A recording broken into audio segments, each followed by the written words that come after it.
여러분, 충격적인 이야기로 시작하겠습니다. 지난달 한국의 한 기업이 신입 공채를 없앴습니다. 이유가 뭔지 아십니까? 신입 한 명이 1년 동안 배워야 할 일을 AI가 며칠 만에 해낸다는 겁니다. 1년이 며칠로 줄어든 거예요. 그 회사 인사팀장이 회의에서 이렇게 말했답니다. 잘 들어보세요.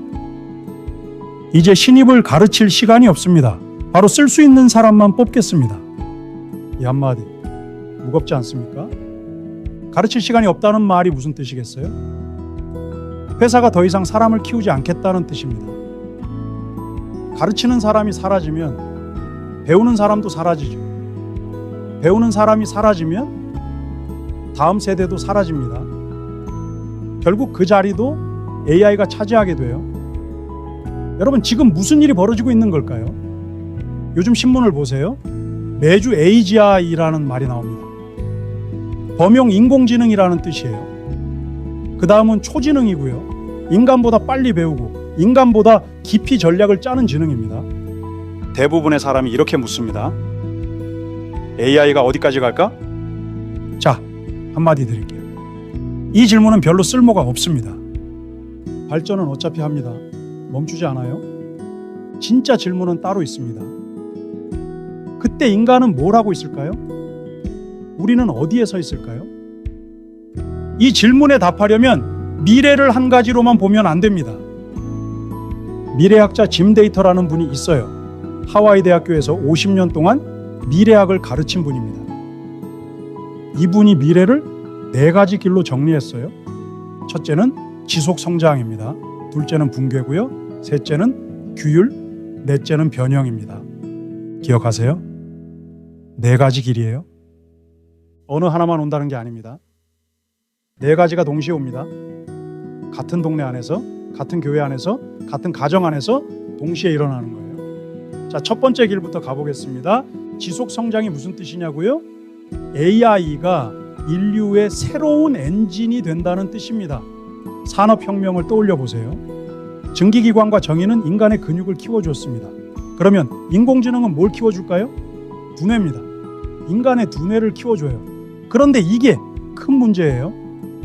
두뇌가 커지면 일의 양만 바뀌는 게 아닙니다. 일하는 방식 자체가 바뀝니다. 장면 하나 보여드릴게요. 토론토에 작은 회계사무소가 있어요. 직원이 몇 명일까요? 단 3명입니다. 작년부터 AI를 업무에 도입했어요. 세무 검색에도 쓰고 자료 정리에도 쓰고 보고서 초안 작성에도 쓰고요. 결과가 어떻게 됐을까요? 매출이 2배로 뛰었습니다. 직원은 그대로 3명이고요. 이게 바로 지속 성장의 풍경입니다. 한 사람이 작은 회사처럼 일해요. 한 교사가 작은 연구소처럼 가르치고요. 한 목회자가 작은 출판사처럼 콘텐츠를 만들어냅니다. 자, 여기서 잠깐 멈춰갈게요. 중요한 거 짚고 가겠습니다. 이 시나리오에는 숨은 함정이 있어요. 잘 보이지 않는 인과 루프가 작동하고 있습니다. 잘 들어보세요. AI를 잘 쓰는 사람이 있어요. 같은 시간에 일을 더 많이 해냅니다. 일이 많아지면 자원이 따라와요. 자원이 따라오면 더 좋은 도구를 쓸 수 있죠. 도구가 좋아지면 일이 더 늘어납니다. 이렇게 속도가 붙는 겁니다. 못 올라탄 사람은 어떻게 될까요? 격차가 벌어집니다. 점점 더 벌어져요. 그래서 말씀드리는 거예요. 지속 성장은 모두에게 좋은 미래가 아닙니다. AI를 도구로 쓸 줄 아는 사람한테만 좋은 미래입니다. 여기서 사람들이 자주 실수해요. 회계사라는 직업이 사라진다고 합니다. 교사가 위험하다고 하고요. 변호사가 끝났다고도 해요. 여러분, 이거 거친 분석이에요. 직업이 통째로 사라지는 게 아닙니다. 직업 안에 있는 업무 중에서 일부가 사라지는 거예요. 이 차이가 정말 중요합니다. 회계사를 보세요. 자료 정리하는 일, 반복되는 보고서 쓰는 일, 세금 검색하는 일, 이런 건 빠르게 자동화됩니다. 그런데 이건 안 돼요.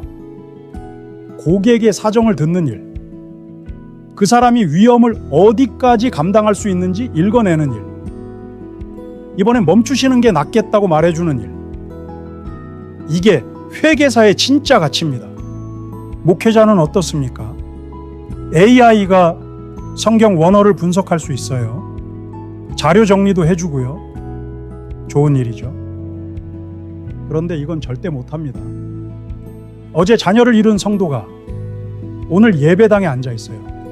그 사람의 어깨에 손을 얹어주는 일, 그 사람의 침묵을 함께 침묵으로 받아주는 일, 이건 코드가 못합니다. 못해요. 그래서 살아남는 방법은 하나예요. 자기 직업을 직업명으로만 보지 마세요. 업무 단위로 쪼개서 보셔야 합니다. 내 일 중에서 AI가 가져갈 일은 뭡니까? 내가 끝까지 지켜야 할 일은 뭐고요? 이걸 모르면 변화 속에서 길을 잃어버려요. 자, 두 번째 길로 가겠습니다. 붕괴 시나리오입니다. 붕괴라는 단어 무섭죠. 그런데 오해하지 마세요. 세상이 하루아침에 망한다는 뜻이 아닙니다. 시스템이 자기를 조정하는 능력을 잃어버린다는 뜻이에요. 일자리는 있는데 안정이 없어요. 정보는 넘치는데 진실을 모르겠고요. 기술은 발전하는데 사람은 더 불안해집니다. 장면 하나 보겠습니다. 한국의 어느 회사 팀장한테 영상통화가 옵니다. 부장한테서 온 거예요. 화면 속 부장은 평소랑 똑같습니다. 표정도, 목소리도, 뒤에 보이는 사무실 풍경도 다 그대로예요. 부장이 말합니다. 급하게 송금 좀 해줘. 팀장은 의심 없이 송금합니다. 그런데 말이죠. 그 시간에 진짜 부장은 다른 도시에 출장가 있었어요. 통화한 부장이 누구였을까요? AI가 만든 가짜였습니다. 여러분, 이거 영화 아니에요. 이미 일어난 사건입니다. 홍콩에서도 일본에서도 한국에서도 계속 반복되고 있어요. 여기서도 인과 루프가 작동합니다. 잘 보세요. 가짜가 늘어나면 신뢰가 줄어들죠. 신뢰가 줄어들면 사람들이 어떻게 할까요? 자기가 이미 믿는 사람의 말만 믿어요. 그래서 자기 부족 안으로 들어가 버립니다. 부족 안에 들어가면 외부에서 검증할 기준이 약해지고요. 기준이 약해지면 가짜가 더 잘 통하게 돼요. 이게 자기 강화 루프입니다. 한번 시작되면 멈추지를 않아요. 붕괴의 두 번째 얼굴을 보여드릴게요. 사다리의 붕괴입니다. 기억나시죠? 오프닝의 그 인사팀장 이야기. 문제는 이 말이 한 회사에서만 나오는 게 아니라는 거예요. 거의 모든 회사에서 동시에 나오기 시작했습니다. 자, 예전엔 어땠습니까? 신입이 반복 업무를 하면서 일을 배웠어요. 5년쯤 하면 중간 관리자가 됐습니다. 10년이 되면 임원이 됐고요. 그런데 지금은 어떻습니까? 신입이 하던 일이 다 AI로 넘어갑니다. 그러면 무슨 일이 벌어질까요? 회사가 신입을 안 뽑아요. 5년 뒤엔 중간 관리자가 부족해집니다. 10년 뒤엔 임원이 부족해지고요. 사람들이 그제야 묻습니다. 왜 우리 회사는 사람이 안 자라지? 답은 간단해요. 잘할 토양을 없앴기 때문입니다. 청년들이 묻습니다. 경력이 있어야 뽑아준다는데 경력은 어디서 쌌습니까? 사회가 답을 못해요. 여기 정말 중요한 포인트가 있습니다. 지속 성장에서 인간이 할 일과 붕괴에서 인간이 할 일은 달라요. 완전히 다릅니다. 지속 성장에서는 어떻게 더 잘 쓸 것인가가 답입니다. 붕괴에서는 어떻게 멈출 것인가가 답이에요. 붕괴는 자기 강화 루프이기 때문에 속도가 붙습니다. 그래서 누군가는 멈추는 사람이 되어야 해요. 가정에서도 멈출 사람이 있어야 하고요. 학교에서도, 교회에서도, 회사에서도 멈출 사람이 있어야 합니다. 멈출 줄 아는 사람이 다음 세대를 살립니다. 기억하세요. 자, 세 번째 길입니다. 규율 시나리오예요. 이 시나리오에서 인류가 깨닫게 됩니다. AI를 시장에 그냥 맡기면 안 된다는 걸요. 규칙이 필요합니다. 안전이랑 책임, 투명성, 인간 존엄, 이런 것들을 지키는 규칙이 필요해요. 이미 시작됐습니다. 유럽연합의 AI 액트가 작년 8월에 발효됐어요. 올해 2월부터 일부 조항이 적용됐고요. 단계적으로 확대되고 있습니다. 사회적 점수 매기기처럼 기본권을 위협하는 AI는요, 아예 금지입니다. 고위험 AI에는 엄격한 요건이 붙고요. 규율 시나리오의 핵심 질문은 이렇게 바뀝니다. 무엇이든 할 수 있다가 아닙니다. 무엇을 해도 되는가입니다. 차이가 보이십니까? 장면 하나 더 보여드릴게요. 토론토의 한 초등학교 교무실입니다. 6학년 담임 선생님 5분이 모였어요. 안건이 뭐였을까요? 학생들의 AI 사용을 어디까지 허용할 거냐였습니다. 회의가 2시간 동안 결론이 안 났어요. 그러다 나이 많은 선생님이 한마디 했습니다. 여러분, 우리가 묻는 질문이 잘못된 것 같아요. 쓸 거냐 말 거냐가 아니에요. 아이의 어떤 능력을 지킬 거냐? 이걸 먼저 정해야 합니다. 이게 규율 시나리오의 본질이에요. 규율은 기술을 막는 일이 아닙니다. 무엇을 지킬 건가를 먼저 정하고요. 그 다음에 그걸 지키기 위해 경계를 그리는 일이에요. 자, 정리해 드릴게요. 지속 성장에서 인간은 도구를 잘 쓰는 사람이어야 했습니다. 붕괴에서는 멈출 줄 아는 사람이어야 했고요. 규율에서는 경계를 그릴 줄 아는 사람이 되어야 합니다. 특히 교회 안에서 이게 정말 중요해요. 잘 들어보세요. 요즘 한국 교회 안에서 조용한 변화가 일어나고 있습니다. 목사님들이 AI로 설교 자료를 만들어요. 어떤 분은 초안까지 만들고요. 효율은 분명히 좋습니다. 시간이 절반으로 줄어들거든요. 그런데 여러분, 질문 하나 던져볼게요. 설교 준비라는 게 단순한 콘텐츠 제작입니까? 아니면 그 자체가 목회자의 영적 작업입니까? 옛날 목회자들은 설교 준비를 뭐라고 했습니까? 씨름이라고 했어요. 본문 앞에서 씨름하고, 자기 죄 앞에서 씨름하고, 회중의 얼굴 앞에서 씨름하고요. 이 씨름이 사라지면 강단에 서는 사람은 누구입니까? 목회자입니까? 콘텐츠 전달자입니까? 여러분, 한번 진지하게 질문해 보세요. AI는 도서관 사서처럼 써야 합니다. 자료를 찾아주고 정리해주는 거기까지예요. 그 자료를 가지고 본문 앞에 무릎 꿇는 일은요, 사람이 해야 합니다. 반드시 사람이 해야 해요. 여기에 경계를 안 그으면 어떻게 될까요? 교회가 콘텐츠 채널이 됩니다. 콘텐츠는 잘 만들어지는데 거기에 영혼이 없어요. 자, 마지막 길입니다. 4번째, 변형 시나리오입니다. 가장 낯섭니다. 그리고 가장 깊어요. 다른 시나리오는 다 시스템 안에서 일어나는 변화입니다. 지속 성장은 시스템이 빨라지는 거예요. 붕괴는 시스템이 찢어지는 거고요. 규율은 시스템의 울타리를 세우는 겁니다. 변형은 다릅니다. 시스템 자체가 바뀝니다. 인간이 자기를 이해하는 방식이 바뀌어요. 산업사회에서 인간은 어떤 존재였습니까? 노동하는 존재였어요. 무슨 일 하세요? 어디 회사 다니세요? 직업이 뭐예요? 이런 질문들이 사람의 정체성을 만들어 왔습니다. 그런데 AGI가 등장하면 어떻게 될까요? 인간이 잘하던 지적 작업이 자동화됩니다. 그때 인간이 뭘 묻게 될까요? 내가 하던 일을 AI가 더 잘하면 나는 누구입니까? 여러분, 이게 진짜 위기예요. AI 시대의 가장 깊은 위기는 일자리 위기가 아닙니다. 정체성 위기예요.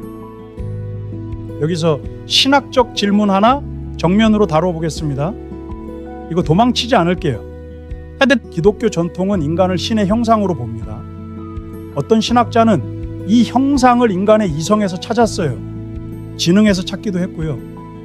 그런데 만약 AI가 지능에서 인간을 능가한다면 어떻게 될까요?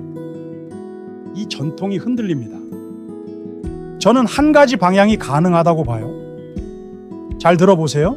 신의 형상은 능력이 아닙니다. 부르심에 있어요. 인간이 신의 형상이라는 말은 인간이 가장 똑똑하다는 뜻이 아니에요. 인간이 하나님께 응답하도록 부르심을 받았다는 뜻입니다. 응답은 능력의 문제가 아니에요. 관계의 문제입니다. AI는 더 빨리 계산할 수 있어요. 더 정교한 문장도 만들 수 있고요. 그런데 부르심에 응답하지는 못합니다. 자기를 드리지도 못해요. 책임을 지지도 못합니다. 여기에 신학적 출구가 있어요. 인간은 지능이 가장 우수해서 가치 있는 존재가 아닙니다. 부름받은 존재라서 가치 있는 거예요. 누구로부터 부름받았느냐고요? 자기보다 큰 존재로부터 부름받았습니다. 무엇을 위해서요? 자기보다 약한 존재 앞에 서기 위해서예요. 그러므로 변형 시나리오에서 인간이 할 일은 의미를 다시 짓는 일입니다. 직업을 사명으로 바꿔야 해요. 잘 들어보세요. 나는 교사다. 여기서 멈추지 마세요. 나는 아이가 자기 삶을 해석하도록 돕는 사람이다. 이렇게 다시 쓰셔야 합니다. 나는 목회자다. 여기서 멈추지 마세요. 나는 사람이 하나님 앞에서 자기 삶을 다시 보도록 돕는 사람이다. 이렇게 다시 쓰셔야 해요. 이렇게 다시 쓴 문장은 AI가 가져갈 수 없습니다.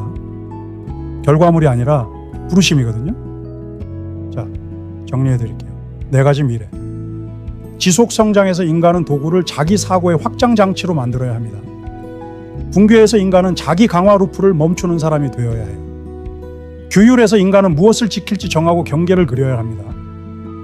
변형에서 인간은 의미를 다시 짓고 직업을 사명으로 바꿔야 해요. 여러분, 가장 중요한 거 말씀드릴게요. 미래는 기술이 결정하지 않습니다. 기술은 가능성을 열어줄 뿐이에요. 그 가능성을 어떤 구조로 만들지는 인간의 선택입니다. 같은 AI를 가지고도 어떤 학교는 아이를 수동적으로 만들어요. 어떤 학교는 주도적으로 만들고요. 같은 AI를 가지고도 어떤 교회는 콘텐츠 생산만 합니다. 어떤 교회는 영혼과 사명을 돌보고요. 같은 기술이 다른 미래를 만들어냅니다. 왜 그럴까요?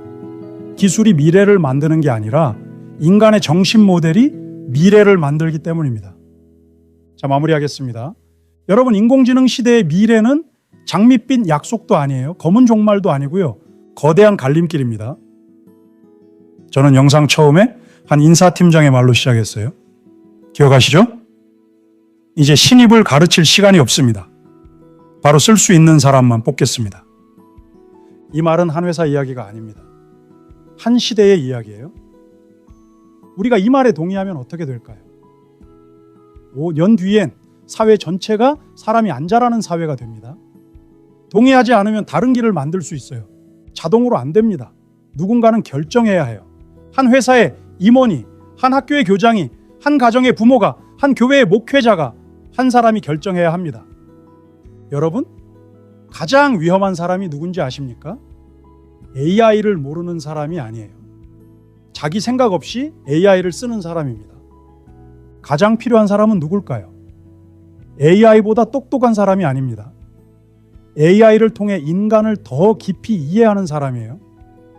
기술은 빨라집니다. 모델은 강해지고요. 도구는 점점 더 정교해집니다. 그런데 마지막 질문은 여전히 인간에게 남아 있어요. 우리는 무엇을 위해 이 힘을 쓸 겁니까? 누구를 살리려고 이 지능을 쓸 겁니까? 어떤 미래를 다음 세대에게 남길 겁니까? 여러분, 인공지능 시대 인류의 미래는 기계 안에 있지 않습니다. 인간의 질문 안에 있어요. 인간의 책임 안에 있고요. 인간의 공동체 안에 있습니다. 그리고 인간이 다시 붙드는 사명 안에 있어요. 오늘 영상은 여기서 마치겠습니다. 다음 영상에서는 한국 사회와 한국 교회가 지금 어디에 서 있는지 정면으로 다뤄보겠습니다. 댓글로 여러분 생각을 들려주세요. 감사합니다.